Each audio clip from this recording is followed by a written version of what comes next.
But around kitchen tables, Americans are asking just one question. Are we going to allow their taxes to go up on January 1st, or will we meet our responsibilities to resolve our differences and do what's necessary to speed up the recovery and get people back to work? Now, there's no doubt that the differences between the parties are real and they are profound. Ever since I started running for this office, I've said that we should only extend the tax cuts for the middle class. These are the Americans who've taken the biggest hit, not only from this recession, but from nearly a decade of costs that have gone up while their paychecks have not.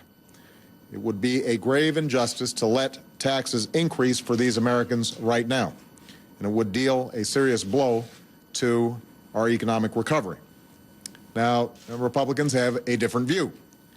They believe that we should also make permanent the tax cuts for the wealthiest 2% of Americans. I completely disagree with this. A permanent extension of these tax cuts would cost us $700 billion at a time when we need to start focusing on bringing down our deficit. And economists from all across the political spectrum agree that giving tax cuts to millionaires and billionaires does very little to actually grow our economy.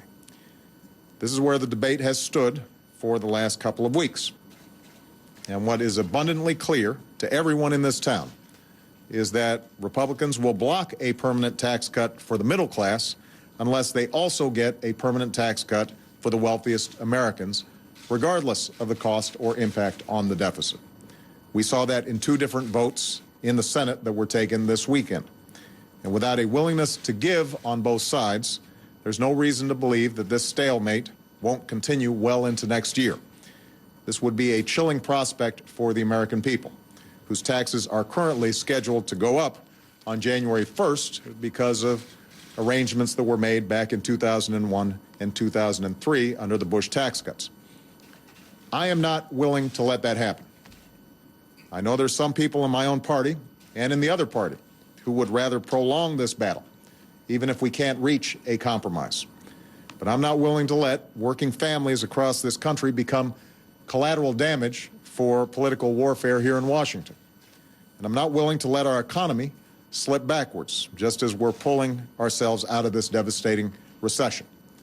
I'm not willing to see 2 million Americans who stand to lose their unemployment insurance at the end of this month be put in a situation where they might lose their home or their car or suffer some additional economic catastrophe.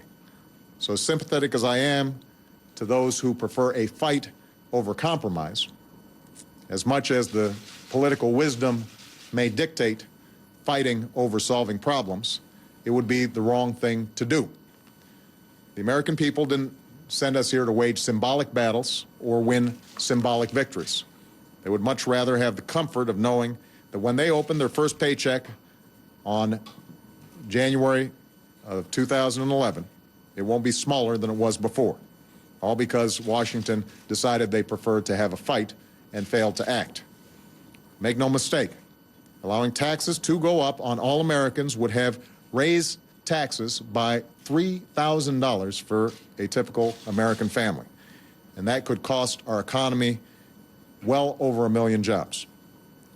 At the same time, I'm not about to add $700 billion to our deficit by allowing a permanent extension of the tax cuts for the wealthiest Americans. And I won't allow any extension of these tax cuts for the wealthy, even a temporary one, without also extending unemployment insurance for Americans who've lost their jobs or additional tax cuts for working families and small businesses. Because if Republicans truly believe we shouldn't raise taxes on anyone while our economy is still recovering from the recession, then surely we shouldn't cut taxes for wealthy people while letting them rise on parents and students and small businesses. As a result, we have arrived at a framework for a bipartisan agreement. For the next 2 years, every American family will keep their tax cuts. Not just the Bush tax cuts, but those that have been put in place over the last couple of years that are helping parents and students and other folks manage their bills. In exchange for a temporary extension of the tax cuts for the wealthiest Americans, we will be able to protect key tax cuts for working families. The Earned Income Tax Credit that helps families climb out of poverty. The Child Tax Credit that makes sure families don't see their taxes jump up to $1,000 for every child. And the American Opportunity Tax Credit that ensures over 8 million students and their families don't suddenly see the cost of college shooting up. These are the tax cuts for some of the folks who've been hit hardest by this recession. And it would be simply unacceptable if their taxes went up while everybody else's stayed the same. Now, under this agreement, unemployment insurance will also be extended for another 13 months, which will be welcome relief for 2 million Americans who are facing the prospect of having this lifeline yanked away from them right in the middle of the holiday season. This agreement would also mean a 2% employee payroll tax cut for workers next year, a tax cut that economists across the political spectrum agree is one of the most powerful things we can do to create jobs and boost economic growth. And we will provide incentives for businesses to invest and create jobs by allowing them to completely write off their investments next year. This is something identified back in September as a way to help American businesses create jobs. And thanks to this compromise, it's finally going to get done. In exchange, the Republicans have asked for more generous treatment of the estate tax than I think is wise or warranted. But we have insisted that that will be temporary.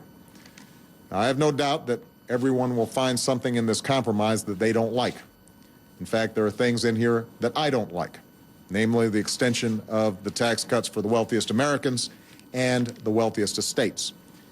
But these tax cuts will expire in 2 years. And I'm confident that as we make tough choices about bringing our deficit down, as I engage in a conversation with the American people about the hard choices we're going to have to make to secure our future and our children's future and our grandchildren's future, it will become apparent that we cannot afford to extend those tax cuts any longer. As for now, I believe this bipartisan plan is the right thing to do. It's the right thing to do for jobs. It's the right thing to do for the middle class. It is the right thing to do for business, and it's the right thing to do for our economy. It offers us an opportunity that we need to seize. It's not perfect, but this compromise is an essential step on the road to recovery. It will stop middle-class taxes from going up. It'll spur our private sector to create millions of new jobs and add momentum that our economy badly needs. Building on that momentum is what I'm focused on. It's what members of Congress should be focused on. And I'm looking forward to working with members of both parties in the coming days to see to it that we get this done before everyone leaves town for the holiday season. We cannot allow this moment to pass. And let me just end with this. There's been a lot of debate in Washington about how this would ultimately get resolved. I just want everybody to remember over the course of the coming days, both Democrats and Republicans, that these are not abstract fights for the families that are impacted. 2 million people will lose their unemployment insurance at the end of this month if we don't get this resolved. Millions more of Americans will see their taxes go up at a time when they can least afford it. And my singular focus over the next year is going to be on how do we continue the momentum of the recovery, how do we make sure that we grow this economy and we create more jobs. So we cannot play politics at a time when the American people are looking for us to solve problems.